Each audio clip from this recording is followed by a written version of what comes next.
Mickey. Batting's improved, bowling's improved. How about the dropped catches? Why still so many dropped catches? That's $1 million question. We train and we train and we train, and we've put in a massive amount of work. That's something we'll be exploring again in the next couple of days, because we can't be dropping that many catches and expect to beat teams getting into almost a knockout phase for us. So that's something we're going to have to keep working at and keep chipping at. Hi.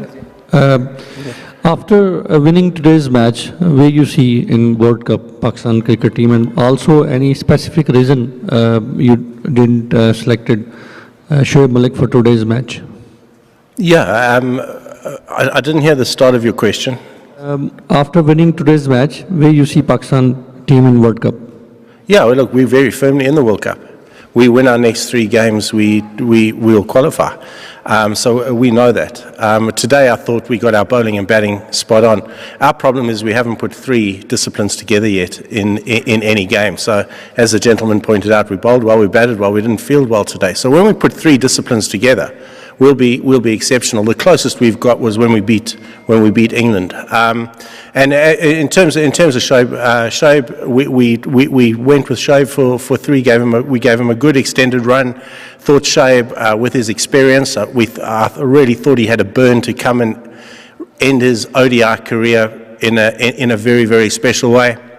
It didn't pan out for him, but he's certainly tried. He's put in a tremendous amount of work, and we banked on having some experience at 6. But then today we shuffled it around, and I thought we got quite a nice balance. Mickey, it was a year ago that you compared Babar Azam to Virat Kohli, and this tournament, a lot of former commentators have been praising his talent. But why is he, very often he's unable to convert the 50s into 100s? No, Razia, look, I think, as I've always said, and Babar's an unbelievable player, and Babar will just get better and better and better. I think his game over the last year has improved considerably. He's going to be right up there as one of Pakistan's great batsmen, I think. But you know, Bub's played well today. He tried to force the pace just a little bit when it was probably needed, and got out. There's going to be other days where he follows through and makes it happen. So Bubs is the glue that sort of binds our batting together. If Bubba plays well, we invariably get to where we need to be, and we feel if we can get up to the 300s, we can defend that 8 out of 10 times. Mickey, today's win, do you think it's the start of Pakistan's revival at this World Cup? And secondly, the way you've been dropping catches, do you think that you can beat a side like New Zealand with this kind of fielding? I know we can beat New Zealand, and I mean, it's amazing what a difference a week makes. You know, our boys hurt this week. All of us hurt incredibly. Guys didn't sleep much, but they came to the training every day and put in order to try and turn it around, and today we got some just reward.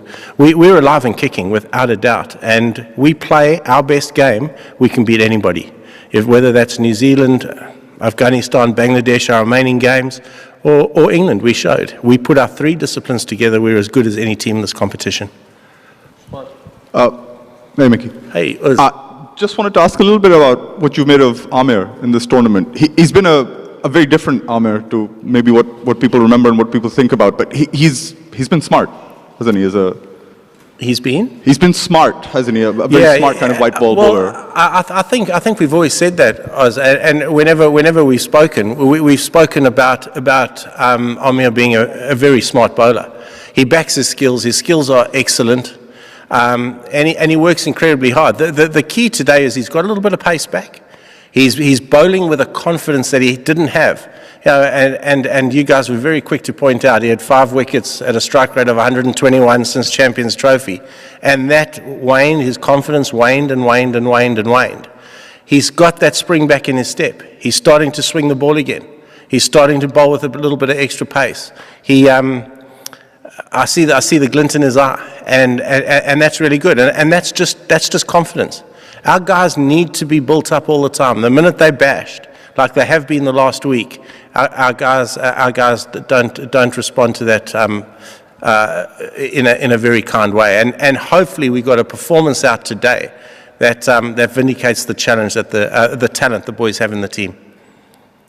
Coach, splendid knock by Harris, but one thing was very visible, that the stamina. He stepped in after 30th over, and after spending 60, 70 minutes on crease, he was look exhausted, and in last overs he couldn't make to the century as well. We have 3 wickets in hand, but in last 3 overs we only made 20 runs. What is the problem with the players? Who's that, Harris? Yeah. Why can't we just write something positive about Harris? But he was look exhausted after 70, 80 minutes. He got 80 or 59 balls today. But he couldn't make it. Is that right, or did I miss something? I think why are you always talking negatively about our players? That today was one of the all-time brilliant innings that I've seen. Let's just write something positive for a change, please. Team made you smile today. It's a big movement today. And we say in Pakistan that party start now. Abhi to party shuru hui. So, you weren't saying that last Sunday. So it is a big movement. But tell me, it is necessary for Pakistan team to lose first the matches and then they will on the victory path? No, we don't do that by any design, I promise you. We try and win every game we play. We're trying to get that consistency better. You ask me that question every press conference. Yes, we're trying to get more and more consistent. We try that every day with our training and preparation. What I do know is the guys do when their backs are to the wall. We get some good performances out of them, and maybe I just think the guys were burnt last week. The guys were incredibly hurt by media, by public, by social media, and hopefully we got a proper reaction from them today that can just shut some people up for a little while. Mickey, as a South African former Proteas coach, are you disappointed to see the state that the South African team is at the World Cup? Well, let me say, I watch South Africa with a real fondness. South Africa are my second team, without a doubt, and it is sad for me. It's sad, and I don't think it's a team that's just. I listened to Faf's press conference, and it's a team that's just a little bit short of confidence. Every team goes through that. You know, I think now's the time just to try and get behind those boys. I think they're trying incredibly hard. I know what they're going through. I had a quick chat to Gibbo after the game. It's tough. It's really tough when they're there. They'll be going to training every day, hurting like any other team hurts, and trying to get it right. But I watch them with a lot of interest, and I do feel deeply disappointed for them at the moment. So Mickey, as Faf said, this doesn't happen overnight, that your confidence just disappears. It gets chipped away. What do you think has led to that? What are the causes of the confidence getting chipped away? It happens so quick. You lose a game, you lose another game. It's a World Cup, media scrutiny, public expectation, and then you almost go into sort of survival mode. I mean, we've all been there. Sure, but last Sunday I wanted to commit suicide, but it's only one performance. We always keep telling our players it's one performance. Who's going to stimulate us today? And I thought for us, the way Faka and Imam went out and got us a start, that sort of quietened the nerves down a little bit. That's all South Africa need. They need KG to run in and knock over 3 with the new ball early, or Quinny to go in and get a quick 50 just to get it going, and then they'll feed off that, and that'll turn around very, very quickly.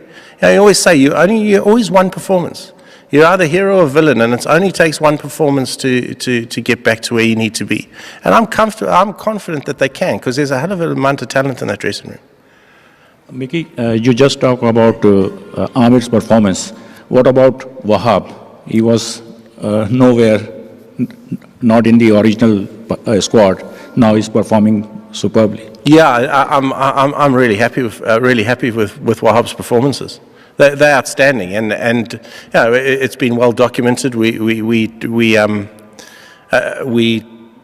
Wahab out for reasons that were documented. The Wahab now is not the Wahab that was 2 years ago, and sometimes you've got to be cruel to be kind. We seeing a Wahab come back with a massive amount of determination, really fit, and ready to go, and he's producing for us. I couldn't be more happier. I couldn't be more happier that he's turning in these performances.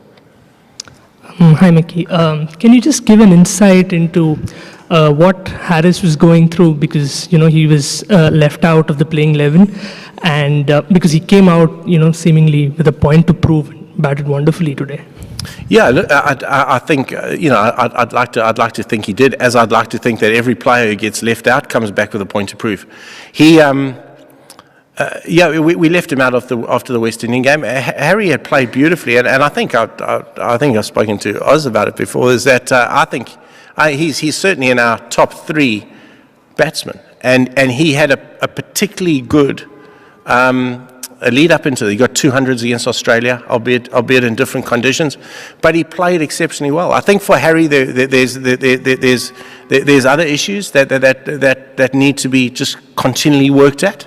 But the Harris Sahel we got today was a Harris Sahel that played incredibly well, and I couldn't be more happier. And Harris, when he got left out, has worked unbelievably hard at his game. He's worked unbelievably hard at his fielding. He's worked unbelievably hard at on his fitness. And today he got some just reward for that, albeit that he couldn't run Tuesday at the end. But I thought he was outstanding. And I like seeing players come back like that. That is what we want to try and produce. We don't want comfort zones in any international cricket team. You can't have comfort zones. Guys must know every time they come out. We talk a lot in our team about winning performances. So it's not about the 50 or the 80 that personally looks a good performance, but we don't win games. We're looking for guys that give us match-winning performances. Harris's 80 today was as good a match-winning performance as you'll ever see.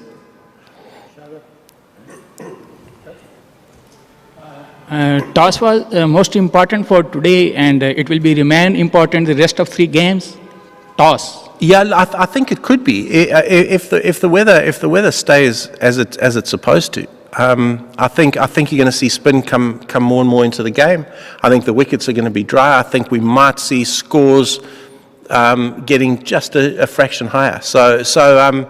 And that's the beauty about playing a World Cup in England is the conditions differ so much. So I think you're right. I think batting first is going to become an option. The vogue early in the tournament on the fresh wickets with a little bit of rain around was bowl first, aided seamers. But now I think squads are going to be tested more and more with their spinning ability and getting big runs on the board and then putting pressure on the chase. Hi, Mickey. The next week or 10 days are going to be very crucial for Pakistan because you have just revived your campaign. So what will be the roadmap for the next few days? Like, what are the strategies or plans that you think about? We'll travel tomorrow. So we go. I think we go to Birmingham tomorrow, and then we'll review the game on Tuesday. We'll top our players up. We won't. We've done all our work. That's why you have training camps and. When the weather was good, we got a lot of work into our players. So now in tournament, we can just top them up. So we'll review. We'll have our normal one-on-one meetings. We'll assess performances and look at areas we can improve on, and then we'll just top them up on Tuesday so that they always say fitter, faster, stronger, ready for Wednesday. Hi Mickey, Hugh Turbeville here from the Cricketer magazine.